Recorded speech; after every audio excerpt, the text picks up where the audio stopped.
got to find the light. You got to find the light.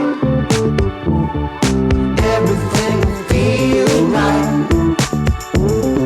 You got to find the light. Oh no, it's every day.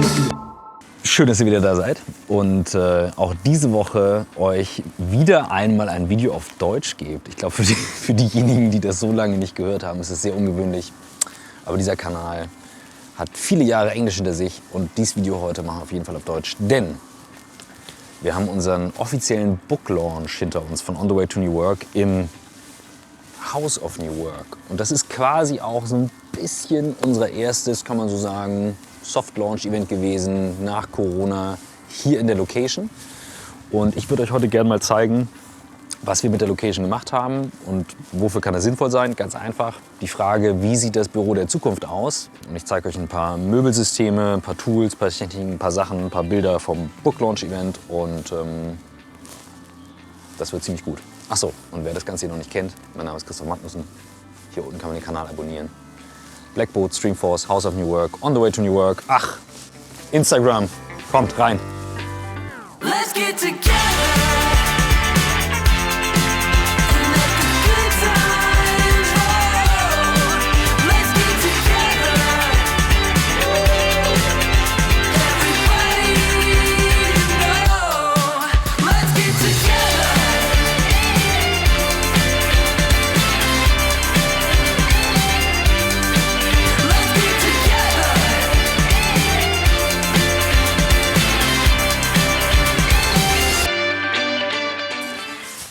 So, ach Mensch, so ein Zufall. Hier direkt am Eingang steht ein Buch, On the Way to New Work, wenn Arbeit zu etwas wird, was Menschen stärkt. Um dieses Buch ging natürlich der Event und um meinen Bruder zu zitieren, als er es in die Hand nahm, sagte, Mensch, das ist ja ein richtiger Schinken. Das kann man so sagen. Da steht einiges drin. Unter anderem gibt es ein Kapitel, das nennt sich Räume.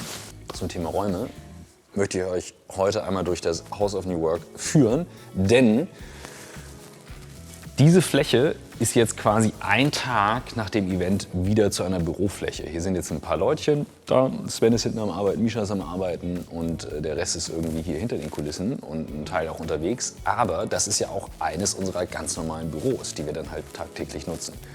Und jetzt könnte man sagen, wow, ist laut, ist offen, ist groß, aber wir experimentieren auf dieser Fläche.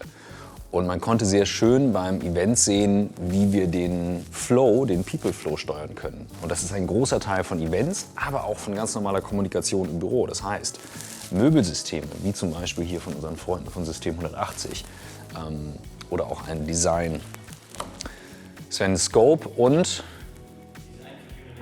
Design für Human Natures, von dem wir einen Prototypen haben, diese schwarzen Elemente, die man halt super schnell verschieben kann.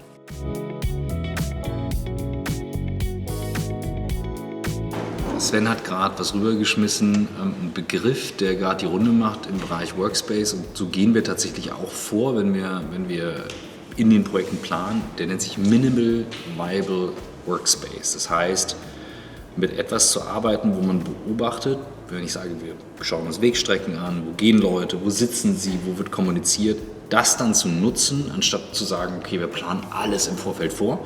Und ganz häufig finden wir dann nämlich Situationen, dass Räume nicht genutzt werden. Also wir haben viele Projekte, wo Kunden sagen, ja, wir haben jetzt so viel ausgegeben fürs neue Büro, aber es wird überhaupt nicht genutzt. Und klar, dann kann man einen Teil machen mit, wir bringen den Leuten überhaupt bei, wie man den Raum nutzt, das ist ein wesentlicher Teil. Aber es lohnt sich halt total vorher einmal hinzugucken. Und Sven, vielleicht kannst du das nochmal einordnen, wo das herkommt. Der Minimal Viable Workspace, der hat sich das so ein bisschen, die Idee so abgeschaut aus der Softwareentwicklung.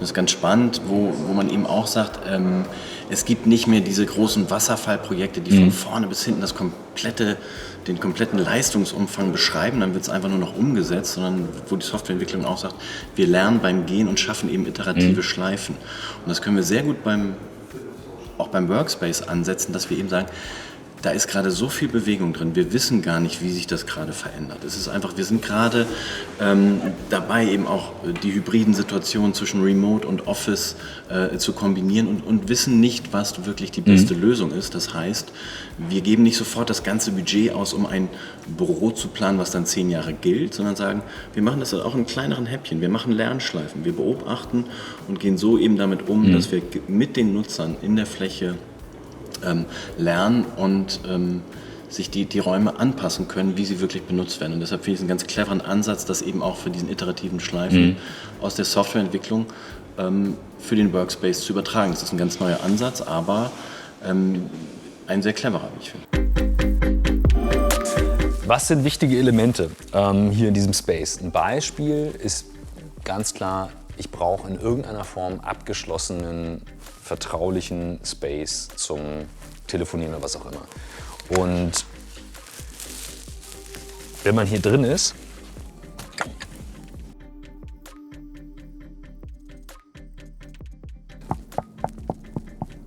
und gleichzeitig kann man immer sehen, wenn jemand reinkommt, also wenn ich mich hier hinsetze, habe ich immer den Raum im Blick,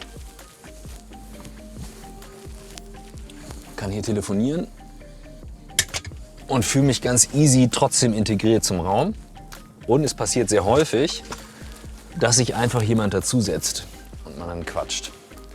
Und das ist ein ganz wichtiges Element in einer so offenen Fläche, weil ganz viele Menschen haben Probleme mit offenen Flächen. Bei uns ist die offene Fläche, und das ist ein ganz wesentlicher Bestandteil vom Büro der Zukunft, ein Community Space. Wir haben hieraus eine Bühne gebaut, wir haben gleichzeitig auch Kamerastands gebaut, die benötigt werden, um dann quasi drüber zu filmen. Und jetzt könnte man sagen, ja, warum beauftragt man nicht eine Firma und lässt die umbauen und machen? Ganz wesentlicher Teil von New Work ist auch das Arbeiten mit den eigenen Händen. Und es gibt noch eine Fläche, die kann ich euch zeigen, wo noch nicht alles ist. Das ist übrigens eine weitere der Telefonboxen. Hier oben zum Beispiel, weil es ein bisschen abgetrennter Raum ist, noch etwas einrichten, um euch zu zeigen, wie gute Homeoffice-Spaces aussehen können. Sprich, mit Sofas gearbeitet werden kann, mit typischen Schreibtischen von zu Hause und so weiter. Aber beim Event selber war hier dann unsere Regie eingerichtet. Das Coole ist, wir arbeiten, also wenn ich sage wir, dann ist das Streamforce One, das ist Teil von Blackboard, die Streams machen, die YouTube produzieren und so weiter.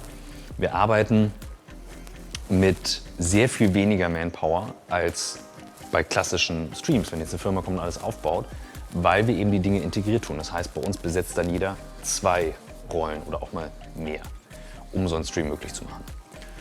Ziemlich coole Sache, könnt ihr euch aber auch angucken im Stream selber. Man kann natürlich hier oben einen Workshop machen, aber das Entscheidende bei einer Fläche, die jetzt eben dann nach oben offen ist, also wir können ja auch sagen, habe ich nicht die Räume, wie auch immer, meldet euch bei uns. Wir stellen den Raum auch zur Verfügung, wenn ihr selber Workshop-Situationen habt oder den auf besondere Art und Weise nutzen wollt. Warum ist das aber so cool? Wenn ich Gäste habe und ich sitze oben und stehe zusammen an der Bar und habe zum Beispiel Mittagessen oder einen Kaffee oder was auch immer und wechsle dann wieder runter in die Workshop-Situation, habe ich hier einen relativ geschützten Raum oder, wie wir es jetzt neulich in einem Workshop hatten, hybrid jemand mit dazuzunehmen. Ich glaube, wir hatten hier einen Fernseher aufgebaut in Lebendgröße, rangeschoben oder da, ist ja egal, auf jeden Fall in Lebendgröße, dass man halt jemanden hat, der mit dabei sitzt. Sollte die Ausnahme sein, Hybrid ist definitiv eine Herausforderung. Das andere ist die Bildqualität, wenn es um hybride Meetings und Ähnliches geht. Da arbeiten wir mit Premium Meeting.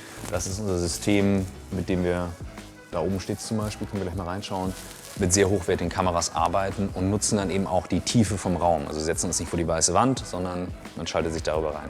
Ab und zu mache ich das auch mal aus der Box, die ich vorne gerade gezeigt habe. Wir werden in den nächsten Wochen sowieso regelmäßig auch Vor-Ort-Events machen. Und ich wollte euch noch zeigen, wir arbeiten auch mit Möbeln, die man überall bekommt. Das sind IKEA-Möbel, weil wir gesagt haben, man kann eben auch andere Qualitäten integrieren. Ich brauche nicht alles immer in dem teuersten, krassesten Work-Design. Hier, Tresensituation, wichtig. Abends zusammensitzen, mittags zusammensitzen, quatschen. Das ist ein ganz wesentlicher Teil. Das heißt, hier findet sehr viel Arbeit auch statt. Viele der Workshops beginnen hier auch bei einem Frühstück, bei einem Kaffee oder gehen ins Mittagessen rüber oder dann auch in die Abendveranstaltung. Und hier war es abends auch wirklich echt gut voll. Also, wenn ihr Streamforce, wenn ihr das Team von Streamforce, also wie gesagt, wir haben ja bei Blackboard mehrere Sachen, Streamforce ist eins, das House of New Work ist eins, aber wenn ihr Streamforce ganz, ganz lieb fragt, dann macht euch Tessa diese Bilder hier. Guckt es euch bitte an. Ist das nicht geil? Der Überblick zum House of New Work. Danke, dass ihr so lange dabei geblieben seid. Wenn ihr Fragen habt, in die Kommentare. Wenn ihr das Haus für euch haben wollt, schreibt mir gerne. Und dann, ja, bleibt dran. Abonniert den Kanal, schaut die Videos, die wir oben verlinkt haben. Hier ist noch ein weiteres. Und wir sehen uns in einer Woche wieder zum nächsten Video.